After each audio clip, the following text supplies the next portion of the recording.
Hi friends, നമുക്ക് വീട്ടിൽ വളർത്താൻ ബെസ്റ്റ് ബേഡാണ് ഈ ആഫ്രിക്കൻ ലോബേഴ്സ്.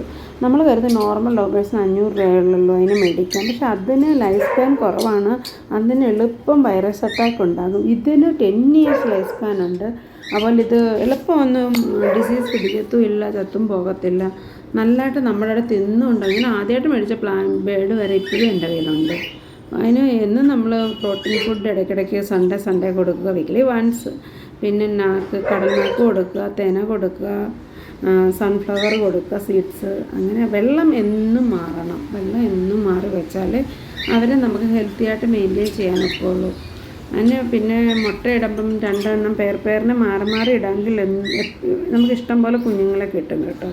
എനിക്ക് ഇഷ്ടം പോലെ കുഞ്ഞുങ്ങളെ കിട്ടാറുണ്ട്. നമുക്ക് എന്നും വന്ന് വെള്ളം കുടിക്കുക, എല്ലാവരും വന്ന് വെള്ളം കുടിക്കുക. ഞാനിപ്പോൾ ഫ്രഷ് വാട്ടർ വെച്ച്, അതാണ് അവരെല്ലാവരും വന്ന് വെള്ളം കുടിക്കുന്നത്. ഓൾമോസ്റ്റ് എല്ലാ കളറും ഉണ്ട്. യെല്ലോയ്ക്കും ബ്ലൂവിനും വൈറ്റിനും ഇച്ചിരി എക്സ്പെൻസീവാണ്. ഇപ്പോൾ റേറ്റ്സൊക്കെ കുറഞ്ഞു. ഇൻട്രസ്റ്റ് ഉള്ളവർക്കൊക്കെ മേടിച്ച് വെക്കാം. നല്ല ബേഡാണ്. അവർ നമ്മളുമായിട്ട് ഇണങ്ങുകയും ചെയ്യും. ഇപ്പോൾ 2 ബേഡിനെയൊക്കെ മേടിക്കുകയാണെങ്കിൽ നമ്മൾ മുറിക്കകത്തൊക്കെ ഇട്ട് വളർത്താമെങ്കിലില്ല, അവർ നല്ലതായിട്ട് നമ്മളുമായിട്ട് ഇണങ്ങി നടക്കും. Thank you for watching. Please share and subscribe. Please like also.